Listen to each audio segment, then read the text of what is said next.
பிரான்சில் வேலை தேடுவோருக்கான கொடுப்பனவு தொடர்பில் முக்கிய அறிவிப்பு. பிரான்சில் வேலை தேடுவோருக்கான கொடுப்பனவுகளில் அமுல்படுத்தப்படவிருந்த புதிய விதிகள் மற்றும் மாற்றங்கள் பிற்போடப்பட்டுள்ளன.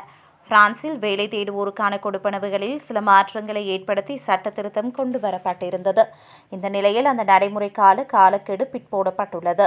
முன்னதாக ஜூலை 1 முதல் இந்த புதிய சட்டம் நடைமுறைக்கு வரும் என அறிவிக்கப்பட்டது. இந்த நிலையில் இன்றைய தினம் வரை பிற்போடப்பட்டிருந்தது. இந்த நிலையில் புதிய நடைமுறைகள் எதிர்வரும் அக்டோபர் 31 வரை பிற்போடப்பட்டுள்ளதாக அறிவிக்கப்பட்டுள்ளது. இது தொடர்பான உத்தியோகபூர்வ அறிவிப்பு நேற்றைய தினம் வெளியான அரச வர்த்தமானியில் வெளியிடப்பட்டுள்ளது. கொடுப்பனவுகள் பெறுபவர்கள் மீது பல்வேறு கட்டுப்பாடுகள் கொண்டுவரப்பட்டுள்ளன.